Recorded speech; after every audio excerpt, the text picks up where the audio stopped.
A message out there and just say, please people, stay indoors. I have chronic asthma myself and COPD. I have been in hospital many times on ventilators, hardly been able to breathe, and it is one of the worst experiences you could ever go through. And this is how this virus gets you.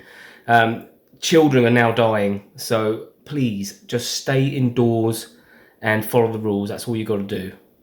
Play some computer games, play some guitar, whatever. Just stay indoors, please.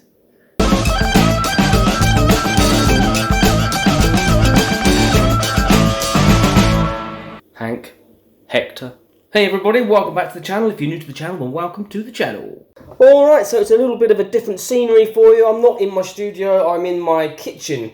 And I'm going to be working on this. Do you remember this? This is the HB 35 that I had last year. 10 months ago we started this project. And then the bad weather came and all the stuff that's been going on this year, etc. So it got put on the back burner, but it's now time to get this thing finished. The owner of this guitar has been very, very patient, so thank you very much for being so patient. But we're going to get this done.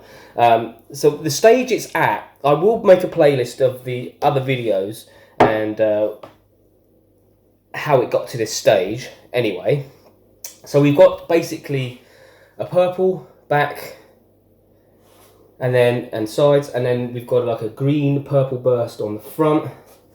Under here's the fretboard. This is masking tape. So here's a better look at it. So this is the burst. It's at the stage where it needs kind of polishing out a little bit and maybe one more spray. But we've got this nice crackle effect going on, which I quite like. Like so.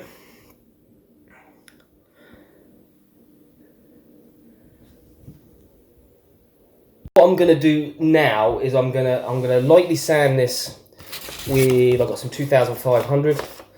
I'm gonna put a little bit of water, a little bit of washing up liquid on there, and I'm just gonna give this all a really, really light sand, and I'm gonna check for any dings and stuff, and then I might use some rubbing compound. I'm just gonna polish out any nasty bits because we're getting this ready for the top coat, the clear coat, which is coming in the post tomorrow. Then we're going to clear coat this, and it's going to be a high gloss finish, and then it's going to have it's got some nice pickups going in and all that stuff, and wiring stuff. But for now, I'm just getting this ready. I'm going to take this masking tape off the neck here as well, and I will re-mask it when I come to do the lacquering. There you go, I've taken the masking tape off the neck, and it's come out pretty good. It's a nice straight edge with the spray. Lovely. I did do some work on the fretboard before I mastered it up, but I will obviously fret polish all that again once we're finished. Here's the back. You can see I have done some polishing on the back of this already, and it's coming up quite nice. It'll look really good with the clear coat on there. That's the neck, is coming up nice.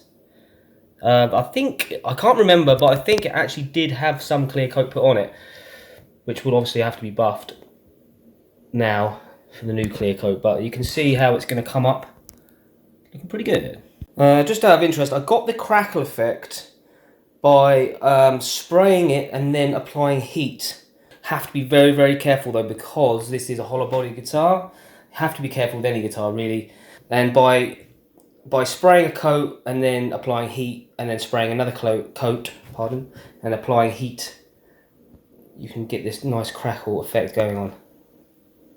Must be very careful when applying heat to a guitar because you can warp the wood, so I will just drum that in there. Be very, very careful when you're doing things like that. It's only on the front of the guitar as well, not the rest of the guitar. So the first thing I'm going to do is I'm going to, just on the front of the guitar, I'm going to go straight to the rubbing compound because it is a lighter coat. I don't really want to add anything too abrasive on there. On the rest of the guitar, I'm going to start with a 250 grit and lightly, very lightly buff some of that up, and then see where we are, and then I'll decide whether we need to do any more spraying, any repairs before the top coat.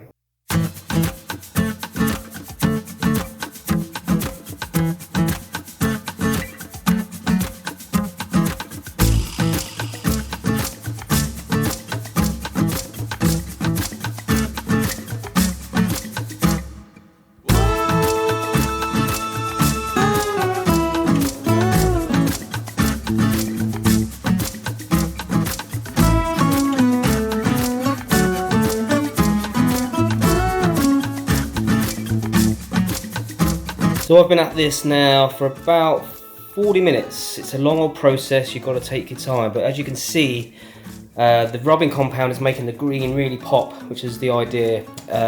Get rid of the overspray as well.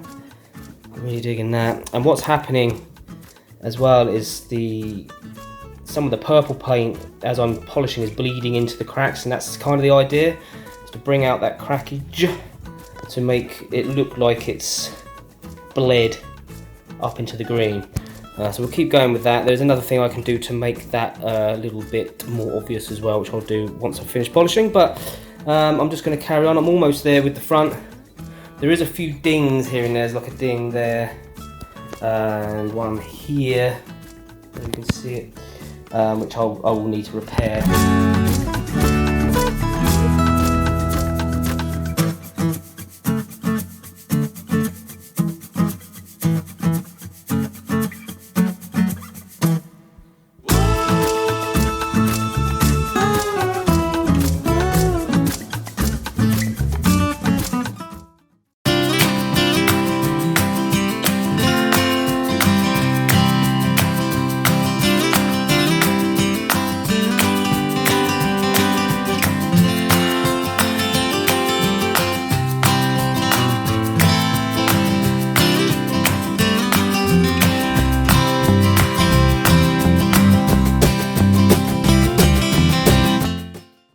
Okay, so on with the clear coat. I'm using a Clear Lacquer by Autotech. You can get these on eBay quite reasonably priced. Stick it in some hot water for about 10 minutes, shake it up for 2 minutes, and then off we go, using the same method as when I did the base colours. Very light coats, just dusting it on there and then leaving 15 minutes and then doing another coat, etc. Did about 5 coats on the front. Yes, I am spraying outside. I don't have any choice but to spray outside. Some people have called me a moron for doing this. Delete. But anyway, you can get a good finish doing this. It's not going to be as good as a factory finish. It's not going to be as good as a professional finish done in a booth with guns, etc. But you still can get quite a good finish doing it like this. This is coming up quite well. I'm starting to really dig it now. The colours aren't to everyone's tastes, of course, but I like it. It's different.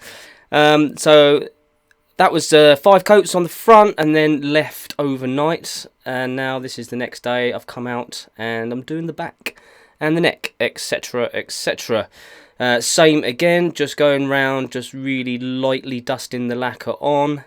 Being very careful around the horns because it can run there quite easily, can collect there quite easily. Keep it a good 20 centimetre distance away and just being very light and as thorough as I can. The weather's quite good, so it's not too windy, so this is working out quite well actually. So I'm going up and down one direction and then going in the opposite direction, like a grid if you like, to get as even a coverage as I possibly can. And it comes up really well. I didn't want to have this as a solid colour, so one thing that was suggested to me by somebody that does spray painting professionally was if you do like 2 coats of lacquer and then go around some places with the base coat and then carry on lacquering, you get different tones in the base coat.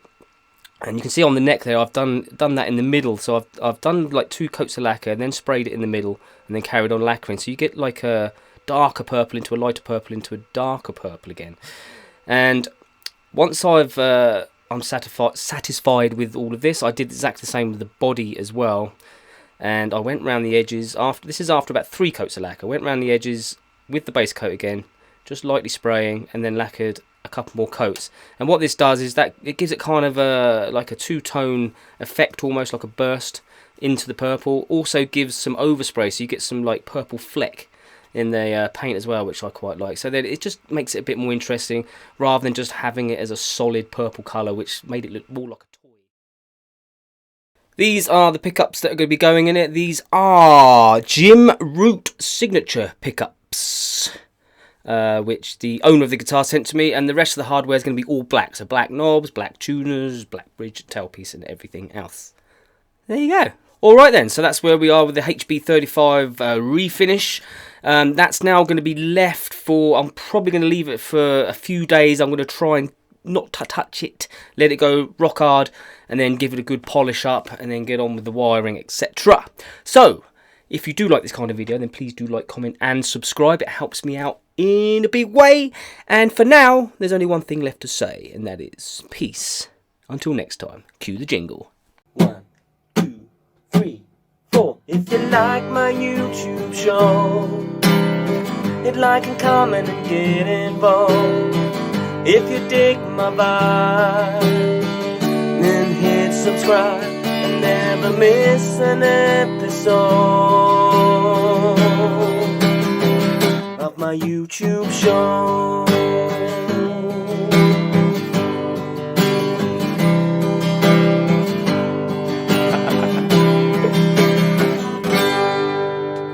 Peace. Till next time.